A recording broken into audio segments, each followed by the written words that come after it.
Hello everybody, my name is Mark McCormick. My family and I have been serving the Lord in the Republic of Moldova since 1994. We planted a couple of churches in the south of the country as part of the Baptist Union of Moldova and then pastored them over the next 20 years. But in 2008 we began to work with the first of our church plant partners, just another brother who was trying to do the work of the Lord in the county where we had pastored our churches. And we developed a relationship with him, mentoring, evangelism, began to help him financially so he could stay in the ministry. And then the Lord has opened it up over the years so that we're now working with 10 church planters. Moldova has 1,000 towns or villages that has no evangelical church of any kind. And that has been our ministry all those years there. Between us now over these years, we've planted 23 churches and started 14 new works. We define a church plant as having got to 10 members and having a leader. So we would hopefully expect those 14 other church plants 14 other new works to develop into church plants. And, you know, the Lord's got plans about how we're going forward with trying to plant some more churches. But this video really is talking about the evangelism and discipleship method that we use, and we call it Project Frank. Frank is an acronym for our unsaved friends, our unsaved R for relatives, our unsaved A for associates, our unsaved neighbours and kids. And we all have them. This course, this Frank course, is an evangelism and discipleship course where the believers do not have to evangelize. And that then should hopefully take away the fear, because that's what keeps most honest, good-hearted Christians from evangelizing. It's the fear of embarrassment, of making a mess of it, of losing our friends and so forth. So it should take away the fear of all the believers so that everyone participates in this evangelism project. So if the believers don't have to evangelize, what do they have to do? Well, they need to pray for their Franks, befriend their Franks, and then invite them to outreach meetings in their homes at the end of the prayer period. This is usually about 3 months later, because they're going to pray for their Franks every day for 12 weeks. So we have 8 videos that we've produced explaining about the Frank project from the beginning right through to the end. Each are about 10 or 15 minutes long. And what we're intending to do just with this little video is give you an idea, a brief summary of what the course is about, that obviously each of the videos expands on the idea. So the first thing we look at is about who we are in Christ for our Franks. The Bible tells us we're a royal priesthood. We're ministering in the New Testament, of course, where the temple is the church. And many of the ministers that we have, of course, are paralleled in the Old Testament as the priests ministered in the Old Testament temple. And there are many ministers that we believers have as a royal priesthood in the New Covenant. But one of the things that we do and that we're looking at specifically in this project is that we take the needs of the unsaved to the Lord in prayer, and we come back with His love and with the word of the Lord to those that are unsaved. So we help people see how they are priests for their Franks. Then we look at how to pray for our Franks.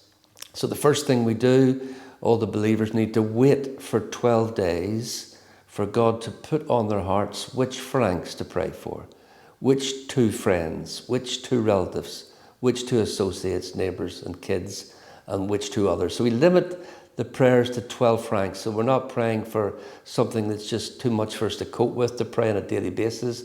And we're not praying for too few. We're giving, in a sense, the Lord a chance to reap a harvest. So we set the number at 12. So we're waiting on God to put on our hearts 2 of each. Now, quite often the reality is that, you know, perhaps 6 or 8 or 10 of those Franks maybe will be ones that we've already been praying for, ones that we have a relationship with. But we try to encourage the believers to wait on God for at least 4 that we haven't been already praying for. Now, obviously, we want the Lord to give us who He wants us to pray for, so that's not a rule, and our hope maybe is that more than 4 would be ones we haven't prayed for before. But we're waiting on God for Him to put on our hearts which 12 Franks to pray for. Then we need to pray every day for these 12 francs. And we give the believers 2 simple prayers to pray for. Lord, please draw John or Sheila or whoever it is, please draw them to Christ. That's the first prayer. The second one is, Lord, please open a door for me to befriend John or Sheila, whoever it is. And if you're praying that every day for the 12 francs, it takes about 4 minutes. So it's not a major burden to do that. So this is prayer. Then we also, the second prayer, as you saw, was that we asked the Lord to open doors to our francs.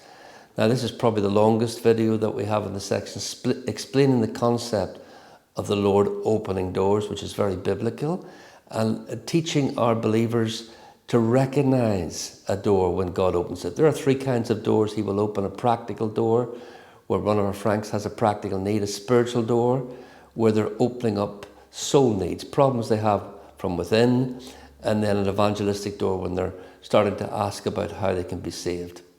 So we teach about this. Obviously, the majority of doors that the Lord opens up tend to be practical ones, but we keep praying for them.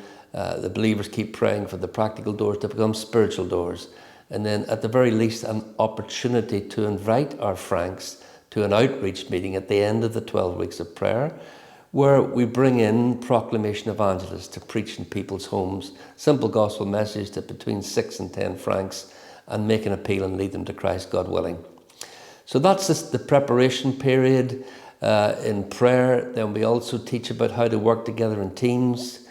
You can imagine if you're praying every day for 12 weeks for your francs, if you're doing it on your own, it's quite easy to get discouraged and give up.